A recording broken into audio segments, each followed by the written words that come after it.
Hello guys, तो आज हम लोग इस वीडियो में कंस्ट्रेंट मोशन को डिस्कस करने वाले हैं। एनएलएम का एक बहुत ही इंपॉर्टेंट टॉपिक है constraint motion, Newton's laws of motion का। और ये topic class 11, class 12, JEE, NEET, olympiad aspirant सभी के लिए बहुत हेल्पफुल रहेगा। अंडर 15 मिनट्स हम कंस्ट्रेंट मोशन को सीखने की कोशिश करेंगे। सो पहले मैं पेन सेलेक्ट कर लेता हूँ। कंस्ट्रेंट मोशन बेसिकली बहुत इंपॉर्टेंट टॉपिक हो जाता है एनएलएम का। इसमें करते क्या है, how to find exploration of the pulley block system. Pulley block system का एक्सप्लोरेशन निकालना होगा कंस्ट्रेंट मोशन की हेल्प से। ठीक है, तो चलिए देखते हैं कंस्ट्रेंट रिलेशन कहता क्या है, पहले ये देख लेते हैं। पॉइंट क्या कह रहा है कि when two bodies are connected and move together as a system, their velocities and accelerations are related, those relation are known as constraint relation। यानी कि बेसिकली जब कभी भी दो बॉडीज हमारे पास कनेक्टेड है और एक सिस्टम की तरह मूव कर रही हैं, दो बॉडीज आपस में उनका कुछ ना कुछ कनेक्शन है पुली के थ्रू, दो ब्लॉक्स का, और वो एज अ सिस्टम मूव कर रही है, तो उनकी वेलोसिटीज और उनके एक्सलरेशंस में हमारे पास। तो when two bodies are connected and move together as a system, मतलब जब दो बॉडीज आपस में पुली के थ्रू, दो ब्लॉक्स आपस में कनेक्टेड हैं, तो उनके वेलोसिटीज और एक्सेलरेशन में कुछ ना कुछ रिलेशन बनता है। That relation is known as constraint relation, through which हम उसका एक्सेलरेशन निकालते हैं ब्लॉक्स का। तो आपको करना कैसे है, देखो यार, कुछ नहीं करना है। Steps to develop constraint relation develop करने के लिए क्या स्टेप्स फॉलो करने हैं। सबसे पहले तो मैं आपको, अगर डेफिनेशन से ना समझ में आए, तो एक छोटा सा यहाँ पे एग्जांपल ले लेता हूँ। मतलब एक डायग्राम के थ्रू मैं समझाने की कोशिश करता हूँ। ठीक है, ओके। जैसे कि मान लो कि ये यहाँ पर एक पुली है, यहाँ से एक ब्लॉक कनेक्टेड है। ठीक है,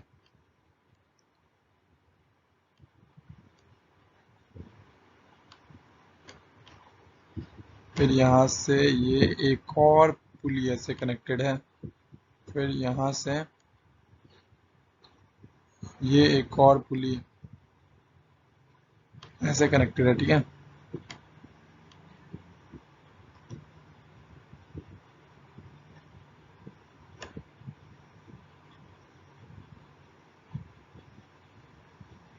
फिर यहाँ से एक और पुली ऐसे है,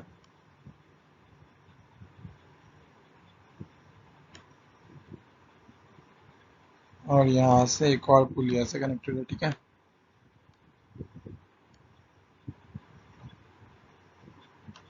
यहाँ पे मान लेते हैं कि एक और ब्लॉक है M2 का, M2 मास का। ठीक है, चलो देखो यार, अब देखो जब मैं फोर्सेस इसमें बनाऊंगा तो यहाँ पे टेंशन T होगा, ये बात बिल्कुल पक्का है। फिर यहाँ पे भी टेंशन वही T चलेगा। फिर सेम टेंशन सारे रोप्स में कैरी फॉरवर्ड होगा, जस्ट बिकॉज रोप्स जो है वो इनएक्सटेंसिबल है और पुली फ्रिक्शनलेस है, फिक्स्ड है, मूवेबल नहीं है। तो यहाँ पे भी T टेंशन डेवलप होगा। फिर यहाँ पे वो सब जगह T टेंशन कैरी फॉरवर्ड हो जाएगा। ठीक है, फिर यहाँ पे भी T टेंशन होगा, और फाइनली यहाँ पे भी T टेंशन होगा। ठीक है, यहाँ से भी, क्योंकि रस्सी दोनों तरफ से खिंचती है, अगर खिंचती है तो दोनों तरफ टेंशन T होगा। ठीक है, और ये बेसिकली इसका नीचे क्या होगा, M2G होगा। देखो मैं समझाने की कोशिश कर रहा हूँ कंस्ट्रेंट रिलेशन कैसे यूज होता है। अभी कंस्ट्रेंट रिलेशन तो मैं समझ में आ जाएगा। ये यहाँ पे M2G है, और बेसिकली ये यहाँ पे नीचे की तरफ M1G होगा। ठीक है, अब देखो जरा यार, जब दो बॉडीज कनेक्टेड है बेसिकली, है ना, और सिस्टम की तरह मूव करिए, तो उनके वेलोसिटीज एक्सेलरेशन में हमारे पास कुछ ना कुछ रिलेशन होगा। That relation is known as constraint relation. तो देखो क्या होगा, ये बेसिकली बहुत सारी पुलीज है हमारे पास, और दो ब्लॉक्स हैं, एक M1 मास का है और एक है हमारे पास M2 मास का। ठीक है, एक M1 मास का, एक M2 मास का है। तो जब अगर हम बात करें, इस पूरी चीज को अपना सिस्टम मान ले, इस पूरी चीज को अपना सिस्टम मान ले, तो अब देखो steps to develop constraint relation समझ में आएगा। Sigma F internal equal to zero, यानी कि इंटरनली जितने भी फोर्सेस लग रहे हैं, सिग्मा यानी कि समेशन, इंटरनली जितने भी फोर्सेस लग रहे हैं उसका समेशन जीरो होगा। तो इंटरनली ये अगर मेरा पूरा सिस्टम है, तो बाहर में एक M1G लग रहा है और बाहर में एक M2G लग रहा है। Depending upon the value of M1 M2 किस तरफ सिस्टम मूव करना स्टार्ट करेगा, कौन सा ब्लॉक नीचे जाएगा, कौन सा ब्लॉक ऊपर जाएगा। लेकिन अगर इसको सिस्टम माने तो अंदर जितने भी टेंशंस हैं ये इंटरनल फोर्सेस हैं, और इसका एक्शन पेयर है तो इसका रिएक्शन पेयर भी एग्जिस्ट करता है। हर एक टेंशन के लिए एक्शन रिएक्शन पेयर एग्जिस्ट करता है। तो बेसिकली सारे इंटरनल फोर्सेस एक दूसरे को कैंसल आउट कर देते हैं just because of the action reaction pairs. तो यहाँ पर सिग्मा एफ इंटरनल 0 आ जाता है हमारे पास। अब तुम्हें पता है कि सिग्मा पी इंटरनल भी यहाँ से 0 हो जाएगा। यू नो वेरी वेल कि पी जो होता है, पावर जो होता है हमारे पास, वो होता है F dot V, F dot V equal to 0। क्यों? क्योंकि वेलोसिटी चाहे कुछ भी हो ब्लॉक्स की, लेकिन जो फोर्सेस हैं इंटरनल फोर्सेस, यहाँ पे आई लिख दो अगर, इंटरनल फोर्सेस जो हैं ये एक्शन रिएक्शन पेयर में एग्जिस्ट करते हैं, और जितने भी फोर्सेस एक दूसरे को कैंसिल कर देंगे तो इनका जो सिग्मा हो जाएगा बेसिकली वो 0 हो जाएगा। तो सिग्मा पी इंटरनल भी 0 होगा, सिग्मा एफ इंटरनल भी 0 होगा। ये बात बिल्कुल पक्की है, क्योंकि मैंने अभी बताया कि सिस्टम की तरह अगर इसको मानोगे तो टेंशन जो है वो इंटरनल फोर्सेस की तरह एक्ट कर रहा है, और इंटरनल फोर्सेस आपस में एक्शन रिएक्शन पेयर में एग्जिस्ट करते हैं तो ओवरऑल कैंसिल आउट कर देते हैं। तो sigma F internal 0, sigma P internal भी 0 होगा। अब पी इंटरनल 0 है सिग्मा, यानी कि देखो जरा, sigma P internal F dot V होता है तो यहाँ पे कौन सा इंटरनल फोर्स था? As a tension. टेंशन हमारे पास एज अ इंटरनल फोर्स था, तो टी डॉट वी जो है ये हमारे पास 0 है। टी डॉट वी जो है ये हमारे पास 0 है। अब तुम क्या करोगे? अब इसी फंक्शन का अगर जब तुम डेरिवेटिव लोगे तो तुम्हारे पास क्या आ जाएगा कि sigma T dot A will be equal to 0, मतलब कि टेंशन और एक्सलरेशन का डॉट प्रोडक्ट का जो सिग्मा होगा वो 0 होगा हमारे पास। और इस तरीके से हम कंस्ट्रेंट रिलेशन के क्वेश्चन सॉल्व करते हैं, ठीक है। तो ये वाला पॉइंट आ गया, वहां से ये वाला पॉइंट आ जाएगा, और फिर उससे ये चीज नीचे वाली चीज हम डिराइव कर लेंगे, ठीक है। This is how we will manage this. So basically हमारे पास ये सिग्मा टी डॉट ए जो है ये भी 0 हो जाएगा, ठीक है। ओके, देन बोला गया है then find the acceleration of the bodies in the pulley block arrangements. तो चलो यार एक बार मैं थोड़ा देखता हूँ कि मतलब कैसे क्या करना है इसमें, आगे देखता हूँ। एक क्वेश्चंस के थ्रू मैं आपको समझाता हूँ कि इसमें क्या कैसे होगा, ठीक है। चलो आ जाओ तो फिर क्वेश्चंस के लिए, इसमें अच्छे समझ में आएगा, बहुत प्यारा एग्जांपल है। देखो क्या लिखा है, in the arrangement shown in the figure below at a particular instant, ये जो रोलर है, ये रोलर, ये वाला जो रोलर है, इसकी वेलोसिटी नीचे की तरफ कितनी है? 12 है। इसकी वेलोसिटी नीचे की तरफ 12 है, ठीक है। ओके, और क्या बोला जा रहा है कि एंड जो सी है ये मूविंग अप विथ 4 मीटर पर सेकेंड, यानी कि सी जो है ये वाला ब्लॉक, ये वाला ब्लॉक मैं हाईलाइट करता हूँ, ठीक है। ये वाला ब्लॉक ये जो है ये 4 मीटर्स पर सेकेंड से जा रहा है ऊपर की तरफ, इसकी स्पीड्स दे रखी है, ठीक है। तो कंस्ट्रेंट रिलेशन तो यूज होगा ही, इतने सारे पुलिस दिख रहे हैं तो हमें। At the same instant it is also known that with respect to pulley P. अच्छा देखो, सारी स्ट्रिंग्स इनएक्सटेंसिबल होंगी तो वहां पे टेंशन सब में सेम होगा, लेकिन और सारी पुली फिक्स भी, लेकिन ये वाला जो पुली पी अगर शो कर दिया तो बेसिकली ये पुली मूविंग पुली हो जाएगी। एक जब भी पुली, अगर तुम्हें पुली के बारे में कोई इंफॉर्मेशन ना दी गई हो तो तुम उसको क्या मानोगे? फ्रिक्शनलेस पुली, जो कि मूव नहीं करेगी और फिक्स्ड होगी। लेकिन ये जो है ये पी, इसका नाम दे दिया, यानी कि बेसिकली ये मूवेबल पुली है, ये फिक्स्ड पुली नहीं है, ये मूव करेगी, इसकी भी कुछ ना कुछ एक्सलरेशन कुछ ना कुछ वेलोसिटी होगी। तो उसको हम लोग फाइंड आउट करने की कोशिश करेंगे, ठीक है। अच्छा, अब इसके रिस्पेक्ट में, इस पुली के रिस्पेक्ट में, यानी कि इस फ्रेम में जाकर देखा जाए तो जो ब्लॉक ए है इज मूविंग डाउन, ये ब्लॉक ए जो है इसके रिस्पेक्ट में, इसके रिस्पेक्ट में ये ब्लॉक ए जो है ये 3 से नीचे जा रहा है, 3 मीटर्स पर सेकंड से नीचे जा रहा है। हमें बी का निकालना है, वो भी ग्राउंड के रिस्पेक्ट में। तो ग्राउंड के रिस्पेक्ट में हमें बी का निकालने का बोला गया है। तो चलो यार, जो भी इंफॉर्मेशन क्वेश्चंस में मेरे को अच्छी लगेंगी उसको मैं पहले हाईलाइट कर देता हूँ, और फिर हम लोग क्वेश्चंस को सॉल्व करने की कोशिश करते हैं, ठीक है। जहां पे मुझे हाईलाइट करने लगे, और बाकी सब चीजें तो डायग्राम में शो करी हुई हैं, ठीक है। तो यार देखो यार, मैं क्या क्या हाईलाइट करता हूँ, ठीक है। कहाँ से हाईलाइट करना चाहिए मुझे? ये, हाँ, that with respect to pulley P, block A is moving down, block A is moving down with speed 3 meters per second। ठीक है, अब determine the motion of block B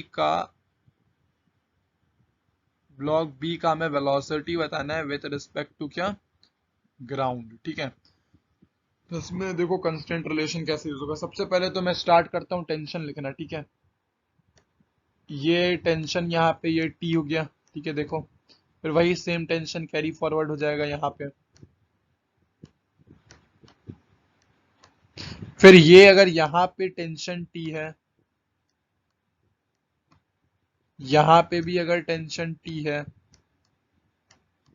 तो ऊपर की तरफ कितना हो जाएगा, 2t।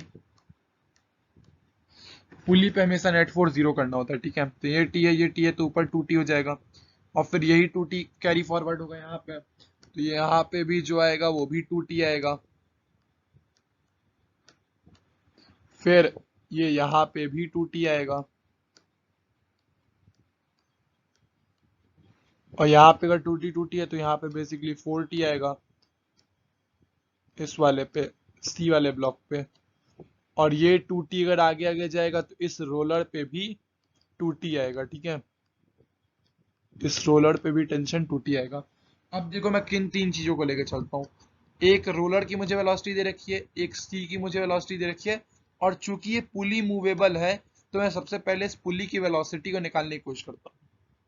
साइन क्या होगा, किस तरफ जाएगा पुली, ऊपर या नीचे, ये फिजिक्स के इक्वेशन बनाने से ही तुम्हें देखो पता चल जाएगा साइन भी किस तरफ पुली जाएगा, ऊपर या नीचे। लेकिन इसकी वेलोसिटी में कुछ v मान लेता हूँ पुली की, और हमें पुली की वेलोसिटी निकालनी है। ठीक है, v या फिर vp मान लेता हूँ पुली की वेलोसिटी को। ठीक है, vp। तो अब कुछ नहीं यार, अब क्या करना होता है यार, बताया था तुम लोग को, sigma t dot v equal to 0 या फिर sigma t dot equal to 0। अभी एक्सलरेशन की तो बात नहीं है, वेलोसिटी की बात है। तुम लोग चलो देखते हैं यार, तो मैं इसके लिए लिखता हूँ।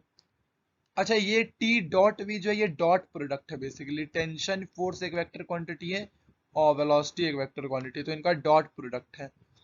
तो यार अब देखो यार, ये ऊपर की तरफ इस रोलर की अगर मैं बात करूं तो इसमें ऊपर की तरफ 2t टेंशन लग रहा है और नीचे की तरफ इसका 12 मीटर पर सेकंड का वेलोसिटी है। ठीक है, और 180 डिग्री का एंगल बना रहे फोर्स और वेलोसिटी, तो यहाँ पे cos टी डॉट वी जब करोगे तो cos 180 से माइनस साइन आएगा। ठीक है, तो -2 × 12 24t आ जाएगा, -24t। बात करें इस वाले की, सी वाले ब्लॉक की, तो इसमें 4t लगाया जा रहा है ऊपर की तरफ, और ऊपर की तरफ ही 4 मीटर्स पर सेकंड है, तो cos 0 यानी कि +1 हो जाएगा, cos 0 +1 हो जाएगा, और 4t × 4 16t हो जाएगा, तो यहाँ पे एक 16t की टर्म आ जाएगी। टी डॉट वी मैं जस्ट कर रहा हूँ सिग्मा लेकर पूरा।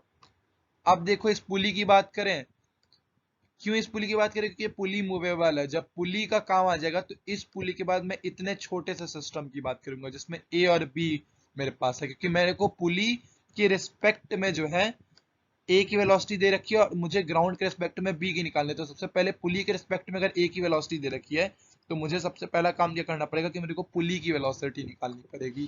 ठीक है, तो पुली की वेलोसिटी को मैंने वीपी माना था और 2t ऊपर की तरफ है, और मैं इसका साइन वगैरह भी कुछ नहीं जानता, तो मैं ऐसे ही just 2t multiplied by VP लिख देता हूँ। 2t multiplied by VP, constant relation ऐसे लिखा जाता है, समझ में आया तुम लोग को, ऐसे आपको जस्ट कंस्टेंट रिलेशन लिखना है। ठीक है, तो अब कुछ नहीं यार, ये कितना हो जाएगा देखो, -80 हो जाएगा, ये -80 हो जाएगा, और उस तरफ जाएगा तो फिर 80 प्लस का हो जाएगा, तो 2tvp इक्वल टू 80।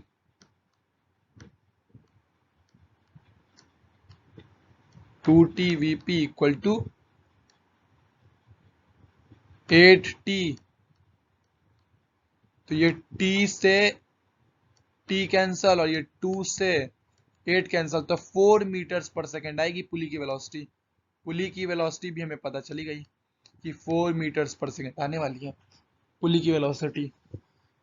ठीक है, अब देखो क्या करते हैं यार, पुली की वेलोसिटी निकल गई तुम्हारे पास। अब देखो इस पूरे को रब करो, तुम्हें ध्यान से दिखाने के लिए डायग्राम में मैं वापस से एक अच्छी चीज बता रहा हूँ। देखो बहुत ही प्यारा क्वेश्चन था ये वाला, कंस्ट्रेंट रिलेशन अच्छे से यूज हुआ है इसमें।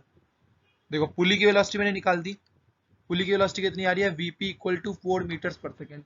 अब इसके रिस्पेक्ट में ए जो है वो कितने से जा रहा था, 3 मीटर्स पर सेकेंड से। किसके रिस्पेक्ट में, पुली के रिस्पेक्ट में। तो मैं लिख सकता हूं कि जो वी ए है पुली के रिस्पेक्ट में वो कितना है, 3 मीटर्स पर सेकेंड, और वो भी कहां पर, डाउन, डाउन में 3 मीटर्स पर सेकेंड मूव कर रहा है।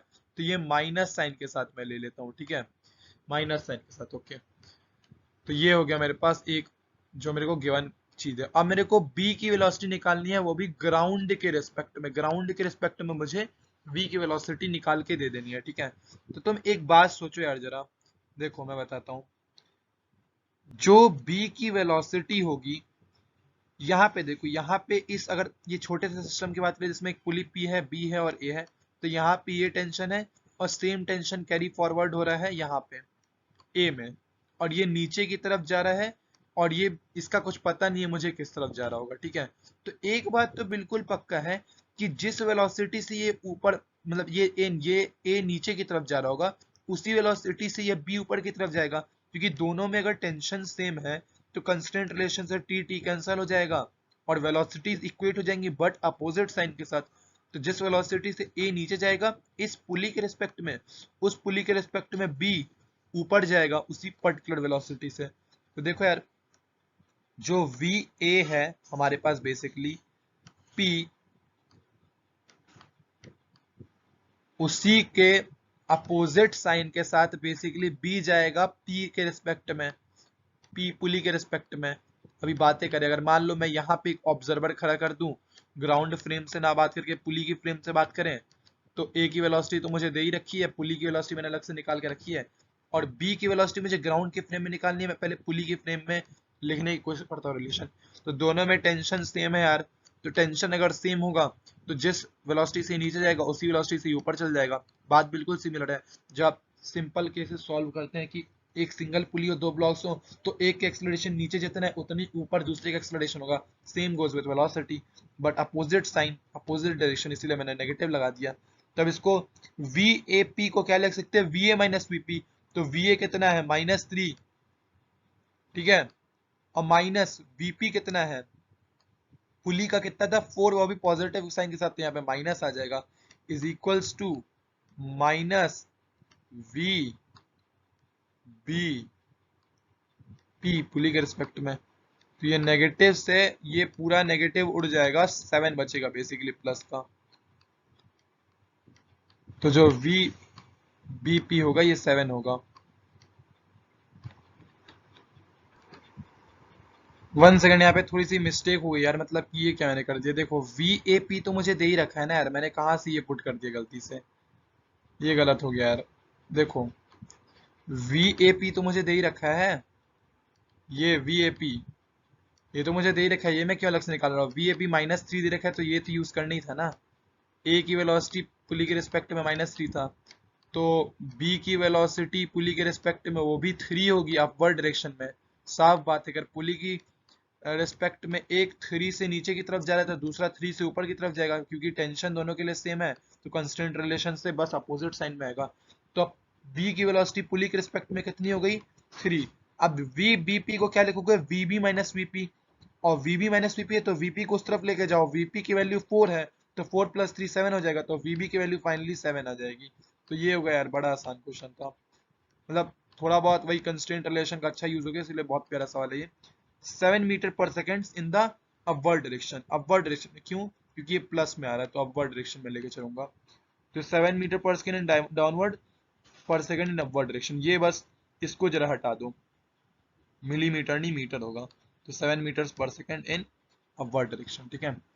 तो इससे इस तरीके से आपको कंस्ट्रेंट रिलेशन के क्वेश्चन सॉल्व करना है, ठीक है। एक होमवर्क क्वेश्चन आपके लिए, so that's all for the day. Thank you everybody.